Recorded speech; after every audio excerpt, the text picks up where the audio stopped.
Yeah. Oh, can you fill me in? Let's talk about it. So, Scotty, which do you prefer?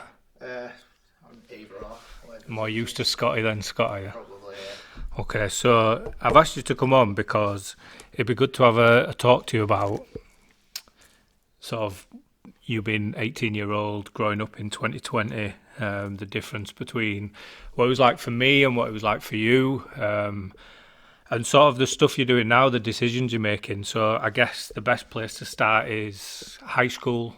So yeah. what was high school like? Uh, Everybody always says that it's probably one of the best times of your life and you'll miss it.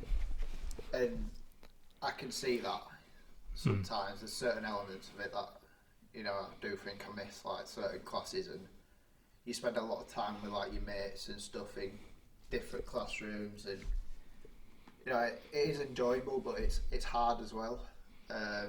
Especially obviously when you get to the back end of high school and you've got like your exams and stuff. How was you with your exams, like pressure wise? Like I can't remember feeling too much pressure because I had a job to start the day after my last exam, so Yeah, I was never really too bothered about my exams. But I've been hearing about young people taking medication like calmers and things to chill them out just for their exams. yeah.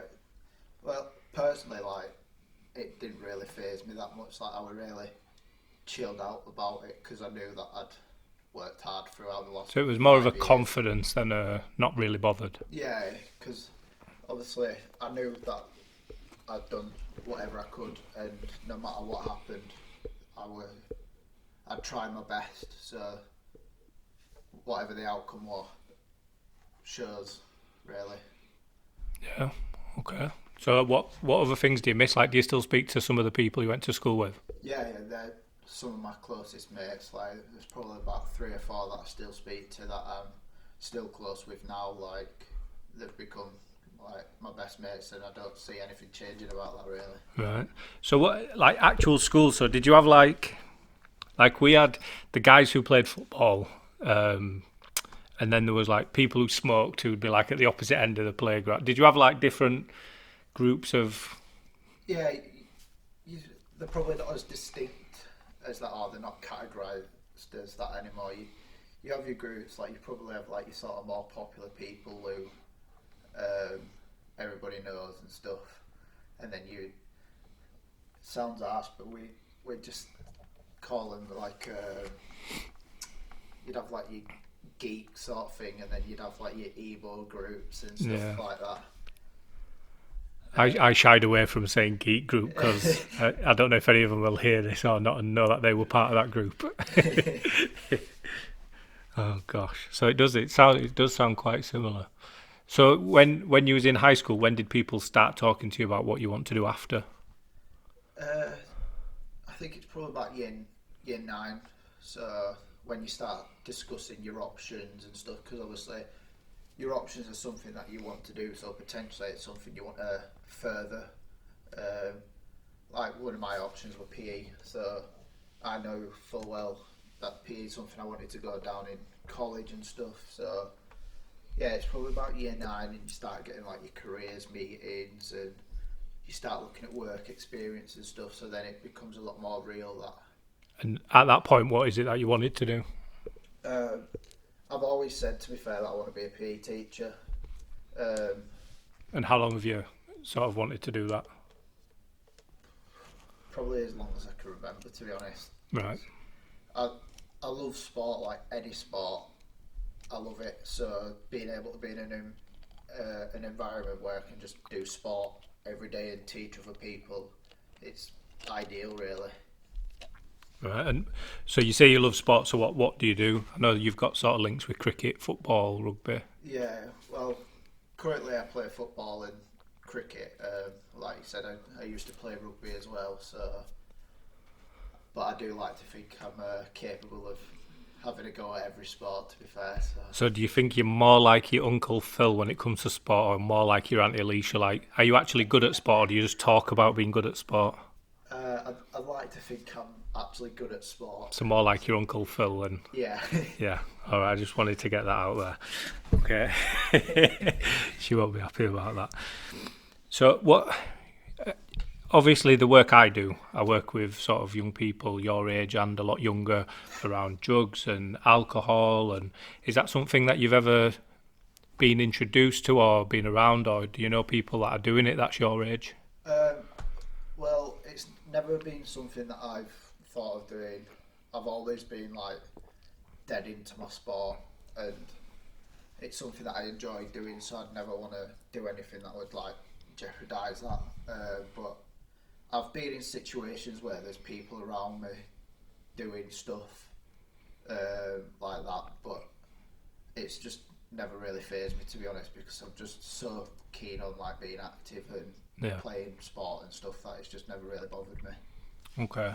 And so knowing obviously about me going to prison and my sort of 10 years of addiction, did that sort of have play on your mind at all, or did it make you think about things? Or I think it makes what I've always thought more real, because obviously it's somebody close in your family who's ended up becoming addicted and stuff, and how that's changed their life, and then they've had to suffer for it by going to prison and being away from the family for so long and stuff. So it obviously makes what I've always thought more real, kind of thing. yeah. Okay. And what about the sort of, you mentioned those sort of few friends, are they all similar mindsets to you? Yeah, I'd think so. They're all very like career driven and stuff, and want to do well for themselves and stuff. So Yeah. So what does your life look like now? Sort of like, what does a week in your life look like? Well, apart from on the lockdown, let's pretend we're into lockdown. So you get up Monday morning. What are you doing? Well, Mondays are normally my day off from college. That was a bad start, wasn't it? Yeah. All right. So college. So you'll go through to college. How do you get to college? Well, I used to get the bus at like quarter to 8 every morning. Right. Which were And where'd you go? Wakefield. Wakefield, yeah. But yeah, that were always the worst bit on a morning, having to walk up to the bus stop and standing cold. And then start lesson about 9.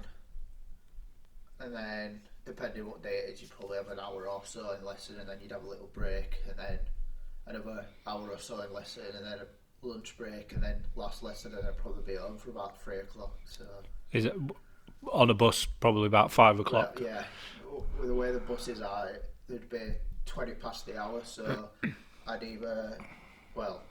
normally finish and just miss the bus, so I'd have to wait another hour to get the next bus, and then it'd take another 40 minutes to get home, so it was never ideal.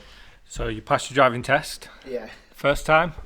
second, I think I put the first time down to being nervous. So What did you fail that on?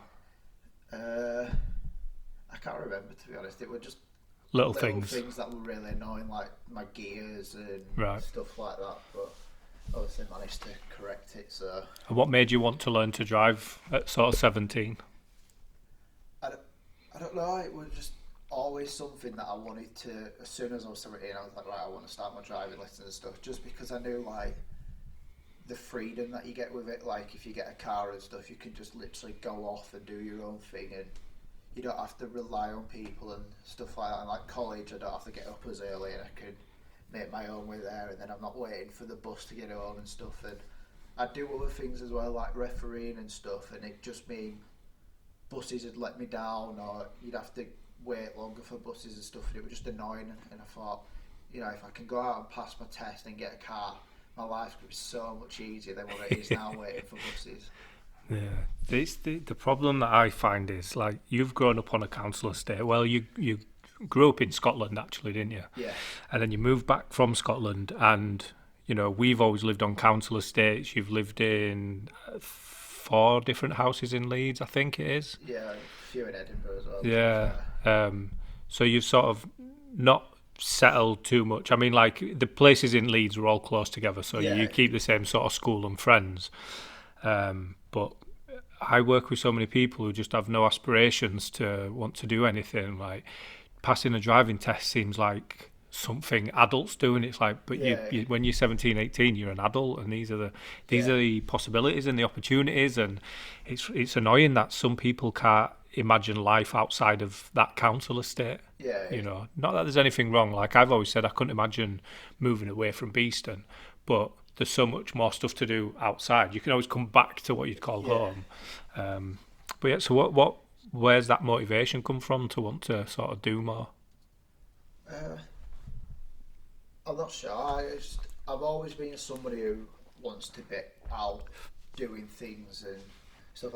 I hate sitting in house all day, every day. Like I always want to be out with my mates or just doing something. I like to keep active no matter what it is. So I suppose it's that, just the fact that I can, if I push myself, then I'll be able to do whatever I want in the future and be successful and have all the things that I kind of want. Wow, it's brilliant to hear somebody. And I don't mean, when I call you young, I don't mean that in like a derogatory way, but someone just sort of 18 who's already sort of. So what worries me about you is we're very similar. Like at your age, I was very sport orientated. I had a job the day after I started work the day after my last exam.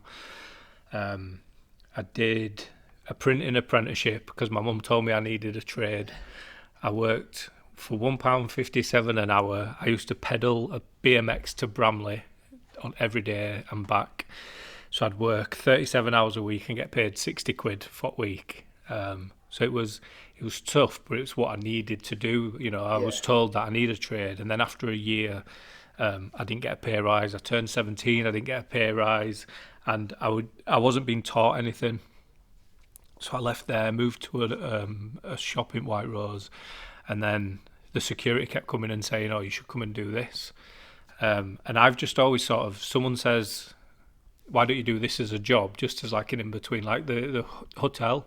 So I went when I was doing security. I went from the bus station, from the White Rose to the bus station, and then I was an area manager because I was always trying to do more. I was always trying to be active. So while I'm just trying to stop being bored, they're seeing it as he's really trying hard at his job. Yeah.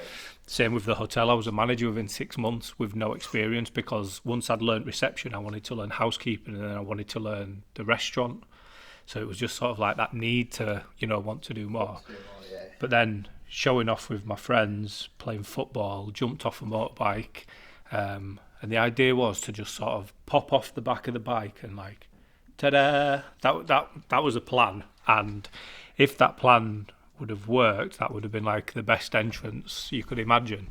But the bike was going faster than I thought. I twisted my knee, and like when I'm watching rugby now, sometimes you'll see him going for a tackle and it'll show you the knee, and it's not like a break, it just like goes whoop. Yeah. Oh, I get that feeling, I can hear the noise. Yeah, and it just takes me straight back there, and that sort of ruined everything. So that I've had it rebuilt 4 times because I didn't listen when they said don't play football again. And 2 years after that, so when that happened, that's when I started going out in Leeds and drinking and getting into fights. And then 2 years after that incident, that's when drugs started. And it's because I had this focus, which was everything. And then when that was taken away, it was sort of like, well, what do I do now?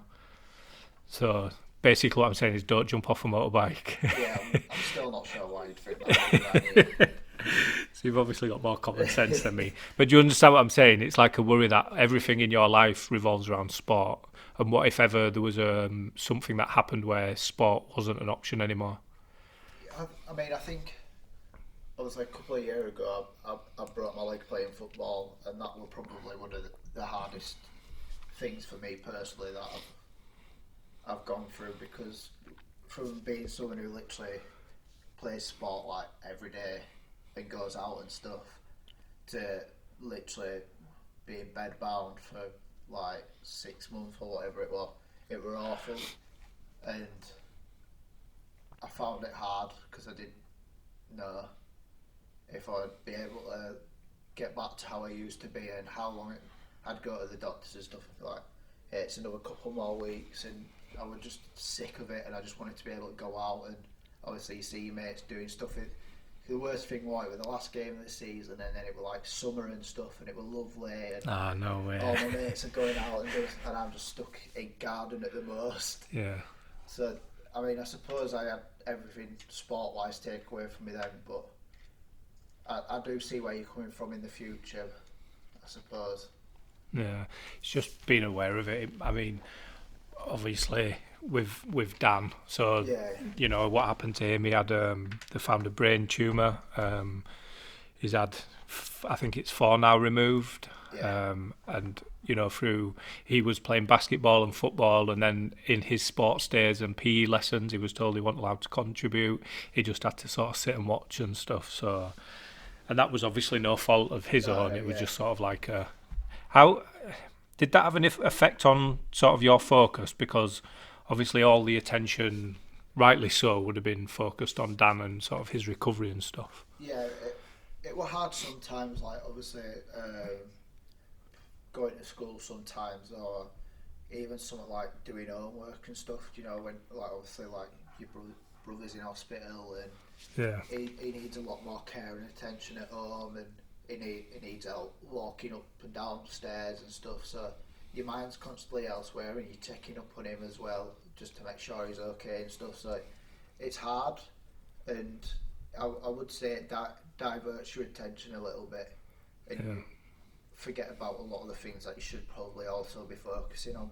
See, things like that happen usually. It sends somebody one of two ways. They either act out in a negative way for attention because it's been given somewhere else, or they sort of dig in and get involved and try and keep as much of a normal life as they can, as well as sort of be involved in. And it sounds like you made a good decision there. Yeah, I just try to keep my head down and just still get on with it, really. Just do. Like, then being able to go play football on a weekend and stuff just helped forget about everything that's going on at home, and then I could go play my game and just chill out a little bit. So how did you feel when you couldn't play sport? Like we talk a lot about sort of mental health and sort of stress and all these different things that go on, and there's a few people that want to come and talk to me about how exercise is the best medicine for mental health. So did you feel like you were affected in that way, where you sort of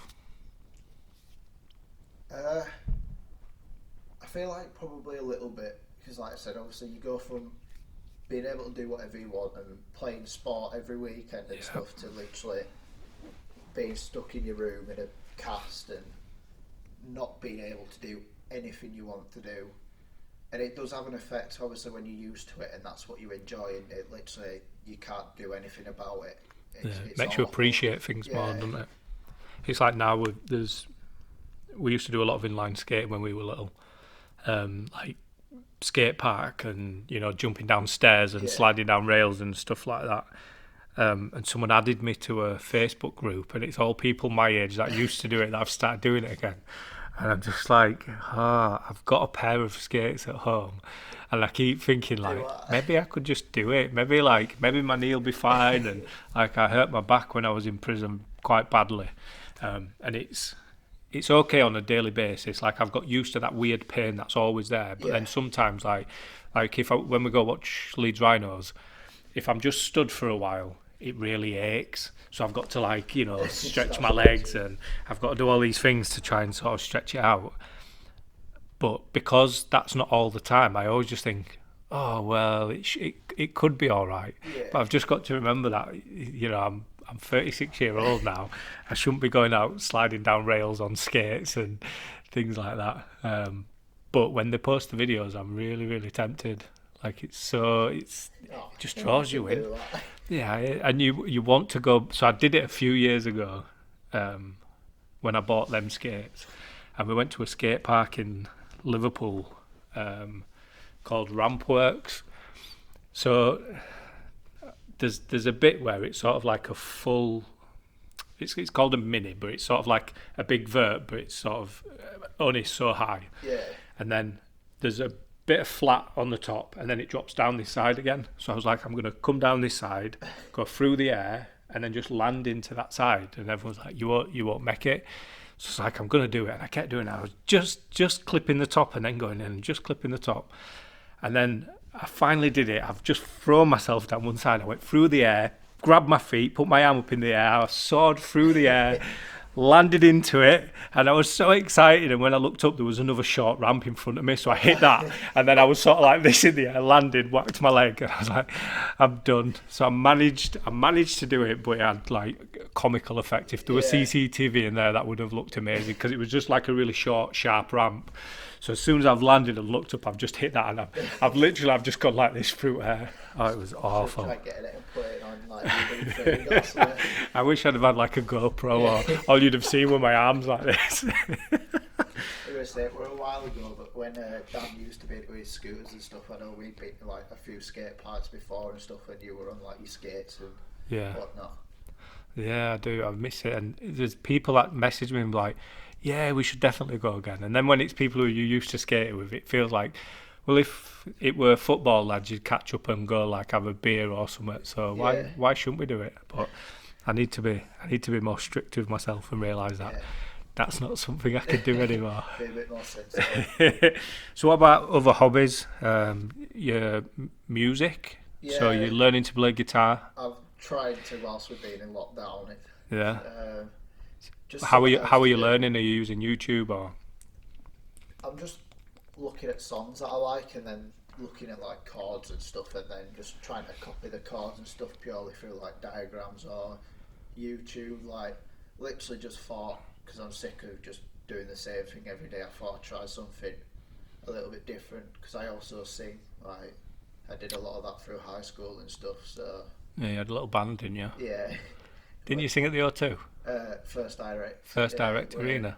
Gymnastic festival that one of the people from our school, Dad runned it or something, and they managed to get us in to perform during like breaks and stuff. Wow. So like, we're in front of like 7,000 people and Ed, so that was pretty cool, to be fair. Yeah, it's one to tick off, isn't it? It's something to say you've Yeah. done. That's amazing. That's 7,000 people.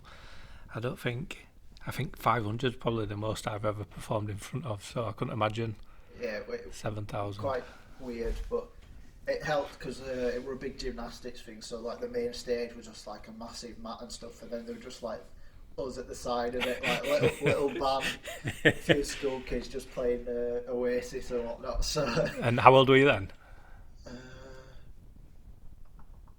about 4 years ago, so about 14, 15. Oh, wow. So yeah. So singing, guitar, bits of acting, school plays you Yeah. was in, weren't you? Yeah, I did drama through school as well, and managed to. In my last year, I decided, you know what, the school play is something I'm gonna try and do, and I ended up getting the lead role in School of Rock musical. So Which was brilliant. I remember going to see it and just thinking, our school plays was shit compared to this. Like when you see a proper production. yeah, it always helps that it's like a performing arts school, so Yeah. it's good in that sense. But yeah, it was pretty cool to do. Jeez. Oh yeah, it was. It was really good. So, is that something you want to pursue in future? Like, why are you learning to play guitar? Is it just as a hobby, or? I think it's just more of a hobby thing. Like to be fair, I've always admired people who can actually play like the drums or guitar and stuff, and I think it's cool when you see people who can like play guitar and sing at the same time and make their own songs and stuff. So I think it's just more kind of a little hobby that I want to try learn, so that I've got, and maybe in the future try and take it somewhere, like who knows. Yeah. There's so this it doesn't sound cool at all, but there's two guys. One's called Harry, the other's called Chris. So they're the first poetry jazz duo. Told you, it doesn't sound cool at all, but if you look them up, Harry and Chris, they're hilarious. And so Harry Baker's a poet, but he sort of improvises quite a lot of his stuff, and there's a bit where he's on about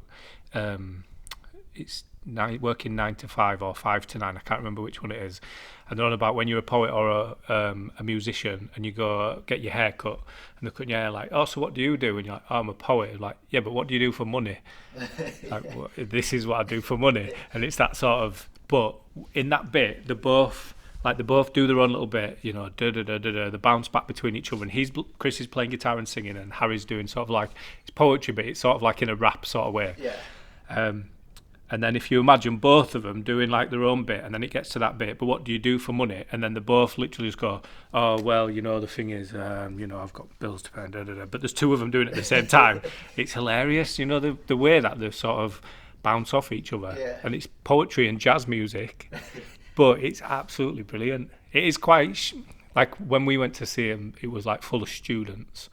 Because Harry Baker's got like a maths degree, so he does poetry about numbers and stuff. So,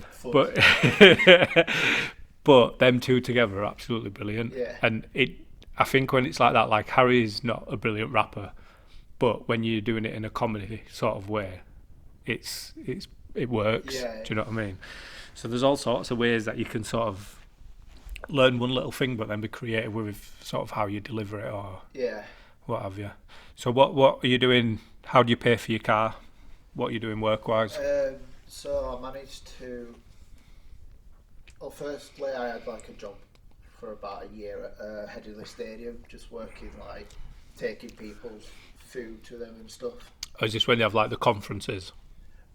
Yeah, just like when obviously the game days, and I'd work in like what we call the director's suite, so you'd have loads of like top people in there and stuff like that, which were alright. It would just obviously being like a rugby orientated place, you just didn't work as often as what you'd probably like. So I managed to gain a bit of experience through that, and then the new ice rink opened on Ellen Road, Right. and someone tagged me in like a Yorkshire Evening Post saying that they were holding like an open event, so I managed to just sort of go down on my CV and have a chat, and that experience that I managed to pick up through that year of like little bit of work really stood out. So I've managed to get a job now there at the ice rink.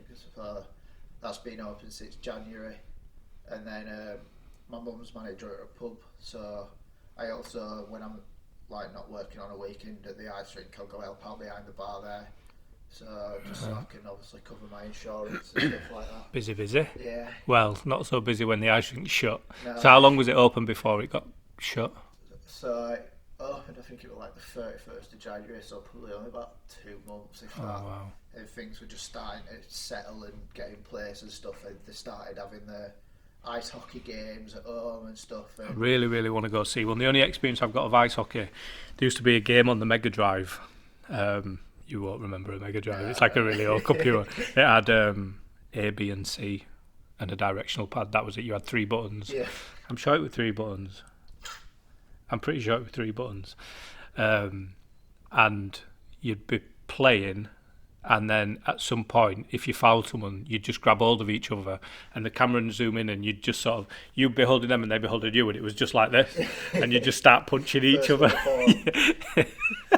That's the only experience I've got of ice hockey. Obviously now you get like the NHL games on Xbox and stuff. Yeah. I've played a few of them, but Oh, we got one. I tried playing it, and it were. yeah, The thing about it is understanding the rules. Like once you cross a certain part, you can't come back again. yeah, So it's things like that yeah. make it difficult to play. I've always wanted to go see ice hockey in America. Obviously, that's like where it's Yeah. mainly known for. I've always wanted to go see a proper game there, but I've obviously working there whenever I've not been working. I've managed to go see a couple of games, and it's quite good actually. It's a lot quicker than you expect as well. So I'd definitely say go watch a game whenever it's Yeah, open again. I need to. I've always wanted to play ice hockey. So when we used to do the inline skating, we used to do it in the street with. We had ice hockey sticks, a tennis ball, and we just lay wheelie bins down. Yeah, So we used to do that up in the top street. So I've always wanted to. A few people I know play. They say they played ice hockey. I don't know if they played for a team or if they just used to go to like a training thing or yeah. just to learn how to play. I'd love to play, but I just can't skate to save my life. Tried it a couple of times, and it's just like Yeah. Bambi. So Yeah. So that's the things you need to stay away from. Okay. So what's next then? So you've got your 2 jobs. So when do you finish college? So technically we're finishing, I think it's about June or something, but obviously with all this, we've just kind of been given a few assignments to do at home and stuff, because a few of them can't be done with them being like practical, like massage and stuff, so we can't obviously do that. So I've got, I think, 2 assignments left now, and then once I finish them, that's me basically done with college. So what's after that? So I've Find a got- job in that industry, or is there more training? Well, I've got an offer to go to Leeds Beckett to study PE for, I think it's Oh, wow. another 3 years, and then I think it's another year of like teacher training. So hopefully I go to uni for them 3 years, and then I train to become a qualified PE teacher, and then after Wow. that it'll be obviously looking to get a job in a school somewhere. Right. What about personal trainer? Is that not something you've ever?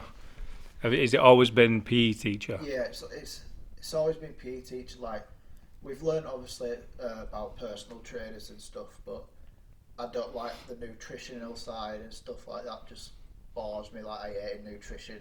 I can tell we just had like the muckiest chicken before we started this. You could imagine. Yeah, the nutritional side, like learning about all that kind of thing and stuff, has never really interested me. So I don't think it's something that would go down well trying Yeah. to do as a job.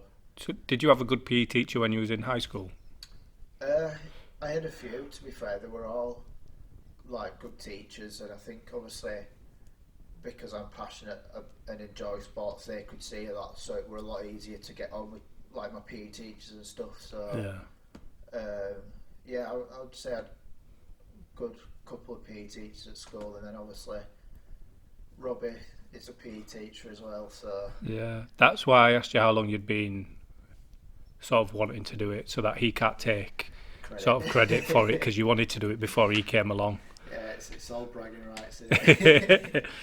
So before we go, I want to just ask you about, again, because of the work I do, about knife crime, about if it's something that you know much about, if it's something you're worried about, if you go out drinking in Leeds, is it something you're sort of conscious of, or? I can't say I've ever like experienced it or been anywhere near it or anything, but obviously now being 18, I've started going out a couple of times with my mates to town and stuff, and you hear about things on the news, like people taking knives to like clubs and stuff, or somebody's been like stabbed in town and stuff, and it's quite scary to think that like you get on the wrong side of someone not meaning to, or you look at someone the wrong way, and then they could just pull out a knife and then that's it. So it is quite scary in that sense, that you never really know who's doing what these days. Yeah. And is it something you were worried about before you started going out into Leeds, or? Well, yeah, because even so, you hear about it like sometimes it's just round the corner, like someone's pulled out a knife on someone or something like that, and obviously that being close to home, it's like, what if I were around there at that time, like Yeah. that, just walking or whatever, that could have been me or something. So it's quite scary to think that some people out there are just deciding it's a good thing to do, and it's really not. Yeah. Okay, brilliant. Well, I genuinely appreciate you coming on, and it's good to meet somebody who's sort of so motivated and sort of driven to not just sort of pick a career that they want, but to invest 7 years into training Yeah, to do that as well. So hopefully you'll inspire some young people to want to do the same. that's the plan.